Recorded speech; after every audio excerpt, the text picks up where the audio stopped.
Hello students, welcome to easy maths for JEE. I am Ujjwal Kaushik, your friend. जो भी students IT JEE की preparation कर रहे हैं उनके लिए हमारा चैनल बहुत यूजफुल है। आज द क्वेश्चन है, let S1 is equal to this and S2 is this, then for Z1 belongs to S1 and Z2 belongs to S2 the least value of between Z2 minus Z1 का modulus. ठीक है, तो देखो सबसे पहले हम S1 के लिए अगर वर्क करते हैं तो हमें यहाँ पे गिवन है modulus of Z1 minus 3 is equal to 1/2। अब हम सर्कल की जनरल इक्वेशन जानते हैं। जो हमारा सर्कल है उसकी जनरल इक्वेशन क्या होती है ग्रैंड प्लेन में, z minus Z naught is equal to R, जहां पे जेड नॉट क्या रिप्रेजेंट करता है, मेरा सेंटर, और आर क्या रिप्रेजेंट करता है, रेडियस। ठीक है, अगर मैं यहां से कंपैरिजन करूं तो ये मुझे एक सर्कल गिवन है जिसका सेंटर क्या गिवन है 3,0 और जिसकी रेडियस कितनी गिवन है 1/2। अब S2 पे आते हैं। अब देखो S2 मुझे गिवन है यहाँ पे modulus of Z2 minus this, चलिए मैं लिख ही लेता हूं यहाँ पे Z2 माइनस Z2 प्लस 1, ठीक है, is equal to Z2 plus Z2 minus 1।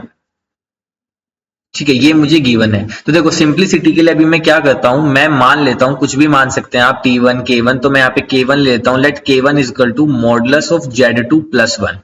ठीक है, ताकि मेरी कंफ्यूजन ना हो। और K2 मैं मान लेता हूं modulus of Z2 minus 1, just because कि मेरी कैलकुलेशन थोड़ी मुझे इजी पड़े, मिस्टेक होने के चांसेस कम हो जाए। तो यहां से ये हो गया मेरा modulus of Z2 minus K1 is equal to modulus of Z2 plus K2। ठीक है, अब मैं दोनों साइड क्या करता हूँ, स्क्वायर कर देता हूँ। तो दोनों साइड स्क्वायर करने पे क्या जाएगा, Z2 माइनस K1 का square is equal to modulus Z2 plus K2 का होल स्क्वायर। अब देखो K1 जो है वो एक मॉडुलस क्वांटिटी है, और मॉडुलस क्वांटिटी है तो यानी कि पॉजिटिव होगी और रियल नंबर होगी। तो K1 पे तो कॉन्जुगेट का कोई असर नहीं पड़ेगा, जबकि Z2 जो है वो कॉम्प्लेक्स नंबर है तो उसका कॉन्जुगेट होगा। अब मैं यहाँ पे प्रॉपर्टी यूज करने वाला हूँ जो बहुत इंपॉर्टेंट प्रॉपर्टी है, कि मॉडुलस ऑफ Z का स्क्वायर जो होता है वो is equal to Z conjugate होता है। तो यहाँ पे ये मैं पूरा एज अ Z वर्क करेगा, तो यानी कि मैं इसको लिख सकता हूँ Z2 माइनस K1 और Z2 बार माइनस K1। ठीक है, सिर्फ Z2 पे ही क्यों आया, क्योंकि हम जानते हैं K1 जो है कोई रियल नंबर है, पॉजिटिव क्वांटिटी होगी, रियल नंबर होगा तो उसका कॉन्जुगेट नथिंग बट इटसेल्फ वही होगा। सेम इसी तरह से हम राइट हैंड साइड पे लिख देंगे Z2 प्लस K2 और Z2 बार प्लस K2। ठीक है, अब इनके आपस में मल्टीप्लाई करते हैं तो यहां से आया Z2 bar minus Z2 K1 minus K1 Z2 bar plus K1 square.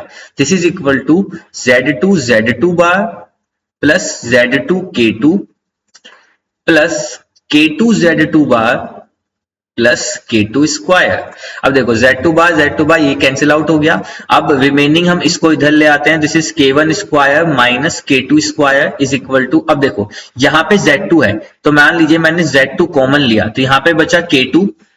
देखो किस वाली टर्म से, एक Z2 यहाँ पे है और एक Z2 यहाँ पे है। जब हम इसको राइट हैंड साइड ले आएंगे तो ये प्लस का हो जाएगा, तो मैं डायरेक्टली लिख रहा हूं, तो यहाँ से Z2 कॉमन ले तो K2 प्लस K1 प्लस, अब सेम ऐसे ही यहाँ पे Z2 बार है, अगर मैं यहाँ से Z2 बार कॉमन लेता हूं तो यहाँ पे बचेगा K2 और एक ये Z2 बार है, इसको जब हम राइट हैंड साइड पे ले आएंगे तो ये भी क्या हो जाएगा, प्लस का हो जाएगा। तो ये हो जाएगा, अगर मैं यहाँ से Z2 बार कॉमन लेता हूं तो ये हो जाएगा K2 प्लस K1। ठीक है, तो इसको मैं कर सकता हूं K1 square minus K2 square, this is equal to, यहां से मैंने K1 प्लस K2 कॉमन ले लिया तो यहाँ पे मेरे पास बचा Z2 प्लस Z2 बार। ठीक है, अब हमें क्या करना है, हमें फिर से कॉन्सेप्ट यूज करना है। अब हमें basically K1 square minus K2 square पे वर्क करना है। K1 है किसके इक्वल, इसके इक्वल। ठीक है, तो चलिए K1 स्क्वायर क्या होगा, K1 square minus K2 square, पहले इसको सोल्व करते हैं। तो K1 square is nothing but modulus of Z2 plus 1 का square minus modulus of Z2 minus 1 का स्क्वायर। सेम ये वाली प्रॉपर्टी यूज कर लेंगे फिर से। तो इसको मैं क्या लिख सकता हूं, चलिए मैं यहाँ पे कलर चेंज कर लेता हूं। तो इसको मैं क्या लिख सकता हूं, this is equal to Z2 plus 1 Z2 bar plus 1, again 1 तो रियल नंबर है, माइनस Z2 माइनस 1 और Z2 बार माइनस 1। ठीक है, अब इसकी आपस में मल्टीप्लाई करेंगे तो आएगा Z2 conjugate plus Z2 conjugate plus 1 minus, यहाँ पे क्या आ जाएगा Z2 conjugate minus Z2 conjugate और यहाँ पे आ जाएगा प्लस का 1। ठीक है। अब देखो ये माइनस है, मैं डायरेक्ट ओपन कर देता हूं, ब्रैकेट हटा देता हूं, ठीक है, थोड़ा स्मार्ट वर्क कर लेते हैं, ठीक है। तो यहाँ पे क्या हो जाएगा, अब ये सारे साइन चेंज हो जाएंगे, साइन में से तो ये प्लस का था तो ये माइनस का हो जाएगा, ये प्लस का हो जाएगा, ये प्लस का हो जाएगा और ये मेरा माइनस का हो जाएगा, ठीक है। तो यानी कि मैं देख सकता हूं ये मेरा कैंसिल आउट हो गई टर्म, ये मेरा कैंसिल आउट हो गई, तो यहां से मेरे पास बचा 2 time of Z2 plus 2 time of Z2 bar, this is equal to 2 common लिया तो Z2 प्लस Z2 बार, ठीक है। ये मैंने सोल्व किया था किसको, k1 square minus k2 square को, बस इसी की वैल्यू यहाँ पे सब्स्टिट्यूट कर दीजिए। तो यहाँ पे जब मैं इसकी वैल्यू सब्स्टिट्यूट करूंगा तो इसकी जगह पे क्या जाएगा, 2Z2 plus Z2 bar is equal to, यहाँ पे आ गया Z2 प्लस Z2 बार और k1 प्लस k2, ठीक है। इसको राइट हैंड साइड ले जाइए या इसको लेफ्ट हैंड साइड लीजिए, कुछ भी कर लीजिए। तो इसको राइट हैंड साइड लेकर 0 इज इक्वल टू, अब देखो मैं क्या करता हूं, Z2 प्लस Z2 बार कॉमन ले लेता हूं, तो यहां से क्या बच जाएगा इस टर्म से, k1 प्लस k2, और जो इस टर्म को, इसको मैं राइट हैंड साइड लाया था, डायरेक्टली मैंने लिख दिया है, तो यहां से बच जाएगा सिर्फ माइनस का 2। तो यहां से मेरे पास दो पॉसिबिलिटीज आ गई। पहली पॉसिबिलिटीज क्या आ गई कि Z2 plus Z2 bar this is equal to 0, और एक दूसरी पॉसिबिलिटीज आ गई कि k1 plus k2 minus 2 is equal to 0, ठीक है। अब इन दोनों पे वर्क करते हैं, तो देखो Z2 प्लस Z2 कॉन्जुगेट 0 होगा जब किसी भी Z प्लस Z कॉन्जुगेट कब 0 होता है, जब Z क्या हो, मेरा प्योरली इमेजिनरी नंबर हो। तो यहां से मैं कह सकता हूं कि Z2 इज प्योरली इमेजिनरी, ठीक है। आप देख भी सकते हैं Z2 को आप कुछ भी मान लीजिए, x प्लस आयोटा वाई मान लीजिए, तो Z2 कॉन्जुगेट क्या होगा, x माइनस आयोटा वाई। अब इन दोनों को जोड़ने पे ये टर्म तो कैंसिल हो जाएगी, x वाली टर्म बच जाएगी। तो यानी कि अगर ये x की टर्म नहीं होती, ये प्योरली इमेजिनरी नंबर होता, तो इसके कॉन्जुगेट को ऐड करने पे हमेशा क्या मिलता, 0 मिलता। तो यहां से हमें पता लग गया कि ये क्या होगा, मेरा प्योरली इमेजिनरी नंबर होगा, ठीक है।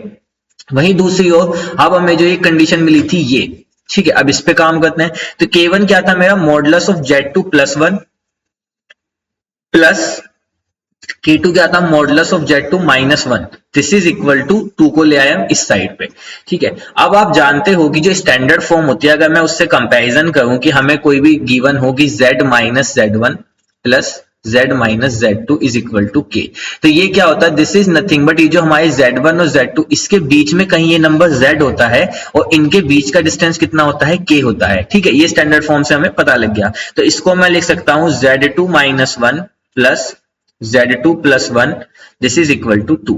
अब देखो दोनों हमने सॉल्व कर लिए। अब हमारा जो Z1 आया था वो एक सर्कल आया था with the centre 3 0 and radius half. अब समय है इनको ड्रॉ करने का, तो चलिए ड्रॉ करते हैं। तो सबसे पहले यहां से हम ले लेते हैं, पहली कंडीशन को ड्रॉ कर रहे हैं, तो हम सबसे पहले चित्र बनाने की कोशिश करते हैं। तो उसके अकॉर्डिंग हमारा जो सर्कल था उसका सेंटर था 3,0 और रेडियस थी हाफ, तो एक हाफ रेडियस का सर्कल यहाँ पे हम बना देते हैं। माफ कीजिएगा, इस सर्कल की जगह कुछ और ही आ गया था, ये आ गया मेरा सर्कल, ठीक है, विद द रेडियस हाफ। तो देखो यहां से यहां तक का डिस्टेंस कितना है, ये डिस्टेंस हाफ है क्योंकि यही तो रेडियस होगा, यानी कि ये जो पॉइंट होगा ये मेरा होगा 5/2, 0, ठीक है। ये पॉइंट क्या होगा, 5/2, 0। ऐसे यहाँ पे 3 + 1/2 7/2, 0, ये वाला पॉइंट कितना हो जाएगा, 7/2, 0, ठीक है। अब दूसरा जो मेरा आया, अगर मैं इसको ड्रॉ करूं, दिस इज, अगर मैं इसका कंपैरिजन करूं तो यहां से आ जाएगा 1, 0 और -1, 0, तो -1, 0 यहाँ पे आएगा। देखो इससे कंपैरिजन करेंगे तो ये क्या पॉइंट बन जाएगा, 1, 0, यहाँ पे इसको मैं ले सकता हूँ Z2 माइनस ऑफ -1, है ना। तो यहाँ से क्या बन जाएगा, -1, 0, तो -1, 0 और यहाँ पे ये पॉइंट होगा 1, 0 और इनके बीच की डिस्टेंस कितनी है, 2, तो यहाँ से यहाँ तक की डिस्टेंस कितनी है, 2। तो Z जो है वो मेरा इसके इन दोनों के बीच में इस लाइन पे कहीं लाई करता है, ठीक है। अब मुझे निकालना क्या था कि एक पॉइंट मुझे यहाँ से लेना था, एक यहां से लेना था और उनके बीच का मिनिमम डिस्टेंस निकालना था। तो उनके बीच का मिनिमम डिस्टेंस कब होगा, उनके बीच का मिनिमम डिस्टेंस होगा कि अगर मैं यहां से इस पॉइंट को लूं और यहां से इस पॉइंट को, देखो दो कंडीशन आई थी। पहला आया था कि Z मेरा प्योरली इमेज नहीं हो, उस पर भी बात करते हैं, पहले इस पर बात कर लेते हैं, ठीक है। तो यहां से अब अगर आप इन दोनों के बीच का डिस्टेंस देखो तो यही तो मिनिमम डिस्टेंस होगा भाई। यहां पे सर्कल का जो सबसे एक्सट्रीम लेफ्ट पॉइंट होगा वो ये पॉइंट होगा 5/2, 0 और यहां से जो मेरा दूसरा मैंने कंडीशन सोल्व किया है, S2 सोल्व किया है ग्रीन कलर से, उसके लिए मेरा एक्सट्रीम पॉइंट आया 1, 0, तो इनके बीच का डिस्टेंस कितना होगा, नथिंग बट 5 5/2 -1 कितना होगा 5/2 -1, तो यहां से आएगा 3/2 and that is our right answer. एक कंडीशन थी। अब दूसरा था कि हमारा z उसने प्योरली इमेज नहीं दिया था। अगर z प्योरली इमेज नहीं है तो इसका मतलब z कहीं इस पे होगा, मतलब z2 कहीं इस पे होगा। तो जाहिर सी बात है अगर Z2 इस पे होगा तो मिनिमम डिस्टेंस भी इनसे इस कंडीशन से इस कंडीशन के बीच का 5/2 आएगा। तो यानी कि जो हमारा सही आंसर है that is 3/2 is our right answer. I hope you are able to understand the video. If you have still doubt you can ask to me to the comment box. Thank you very much. Please subscribe the channel. Be happy.